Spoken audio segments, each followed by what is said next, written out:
Bollywood box office, it's that time of the year when so many films have to jostle for space. Why? Because we've got so many sporting events lined up. We've got cricket, actually, the World Cup this year as well, apart from the regular IPL season. You've got the Olympics as well. So this year, especially more than the other years, it's going to be very hard-fought Fridays. And today's first film that we're taking up is Ghayal. Once again, Sunny Deol comes back. The point about Sunny Deol is you may not get superlative performances that will take a script higher. But what you can do is get a very solid performance. It's a solid performance by him and Ghayal once again. I would say that he should not have probably directed it. I think that double direction doors or acting as well made it a little tough for him. I know a lot of people disagree where they go just for a Salman Khan and they go just for a Sanjay Dutt and they go just for a Sunny Deol. I do too, but I still feel that reinvention could have been the key over here to try and make this film a little more interesting. And if you move forward, there's a sequence that possibly could have been avoided, which was a helicopter sequence. Because up until then, the film was very tight. It had, of course, the usual. Very rich man, modeled on a very, very big actual family that exists in Mumbai right now. Similar kind of house also that you see next to Worli Sea Face. But the point being, this one man's fight against this army of everybody around him, the police and the ministers and everyone, could have looked more believable if they'd actually managed to string a few more plot thoughts inside. You see, one great thing that I see in this film is, you know, the handicap that we've started seeing now. If a Salman Khan hits 55 people, you just say, ah, it's not believable. So Sunny Deol kept that very real. It was one-on-one hand combat. Very similar to Akshay Kumar and Holiday. You see one-on-one hand combat. So I think that made it look real. But I would say, overall, I expect a little bit more because we're all Sunny Deol fans. I think we're all Deol Parivar fans. We'd expect a little bit more. But yeah, 3 stars it is. Go check it out once again. If you're a Sunny Deol fan, you won't be disappointed. If you're a fan like me, who's always wanted more, maybe a tad bit. And the second film for today, Sanam, Teri, Kasam. Sanam, Teri, Kasam, made by the makers of Lucky No Time for Love. Remember Sneha Ulal? Aishwarya Rai look-alike. I'll tell you something, the film wasn't so great, but Salman Bhai, I don't know, has looked better in his life. Fabulous he looked, you know, with that army green patka and everything. And they're known for the way they shoot their hero and heroine. Great music video directors, fantastic color palette, really good-looking sequences, and they make the actors look really good. Most of the times, they've not been able to get the performances out, but this film is an exception. This is written and directed by the two of them, Radhika Rao and Vinay Sapru. And wow! You know, I never thought that Mawra Hocane, or Hocane as she likes to be called, could actually deliver like this. She's a very big superstar in Pakistan, and that's why the reasoning behind making sure that Pakistan had a big release for this film. Harshvardhan Rane, I've known him since he was a young boy when he started working out in the gym with me. Now the question is, were they able to deliver on screen? And my God, they have. Fabulous performance by the two of them. Mawra is angelic. She's just incredible. You know, you see her, you feel like wanting to hug her. Even when she came on this fantastic show of Before You Star Stop, which I only host. Just kidding. It is a fantastic show. Lots of people have said so. But anyway, when she did come on the show, you know, you saw that innocence about her. And she brings that across on screen. She cries effortlessly. You really, really feel like she's in distress all the time. And that's the character. Harshvardhan, he's brilliant. From the first scene when he takes off his shirt, you see his abs and you go like, wow, he's looking hot. But then he works on that character a lot. There's a brooding side of him.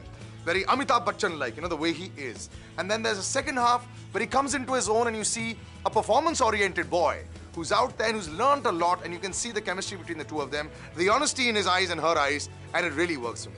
What doesn't work is everything else. The film is archaic. It's like a Kyunki Saas Bhi Kabhi Bahu number 17. It wants to take you back into a zone where you're just pleading to stop the film. If you want to take a part of Mastizaade and a Kya Cool Hai, where the objectification of women happens, then this also is that kind of film. If you do not understand what I'm saying, let me explain. Her father is a self-proclaimed savior of the Hindu Brahmin society. So she must marry an IIM and an IIT grad only.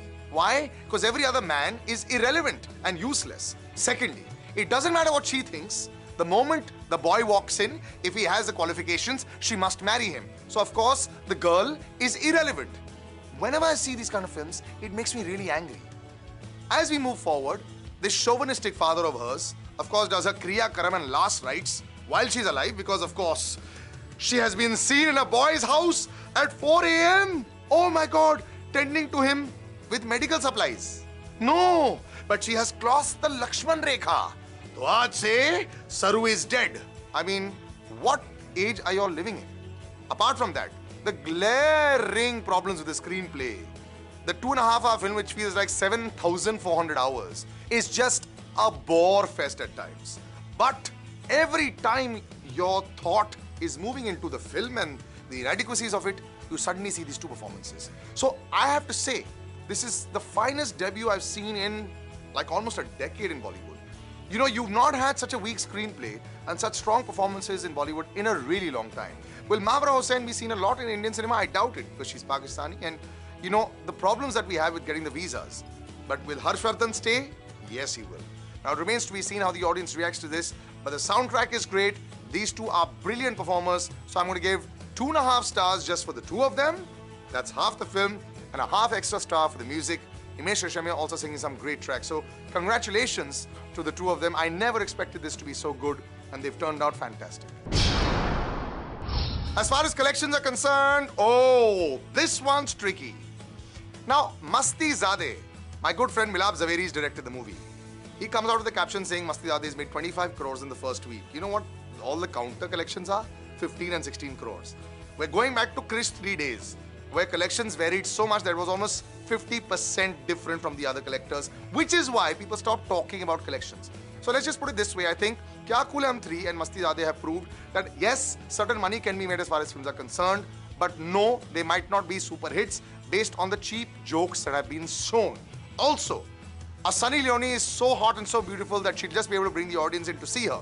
But she needs a better supporting cast because acting clearly isn't her strong point, but everything else is a strong point. So I think that has been proved. Airlift being the first 100 crore film in 4 years for Akshay Kumar. You won't believe this. Rowdy Rathore was 2012. 110 crores at the box office, continuing to go strong. And with the other films that are around it, might actually break a few more records. Good luck to him, because I think he really needed this. It's been a long time. Coming up next week, that pairing, which has looked so hot on screen, Fitur. Abhishek Kapoor, I think lots of controversy as far as Fitur was concerned. What with Rekha coming and then Tabuji coming in. But the question is, can he pull off a very good-looking film? I asked Katrina Kaif this question and she says, yes, there's an obvious pressure because people assume that there's nothing more, which is why you made it so good-looking. But she says there's a lot more to see than just the fact that so much money was spent doing her hair up. We'll have to wait and see how Fitur does. But that is going to clash with Sanam Ray. Divya Costa coming back after Yariyan. Yep, a film that nobody thought would do even this much at the box office, made 40 crores and was a blockbuster. Remains to be seen how Pulkit Samrat and Yami Gautam, who I hear are a real-life couple, how they perform on screen together. Till the next time, see you soon. And Salil Acharya, the Twitter handle, always there. The drums, the drums, the drums.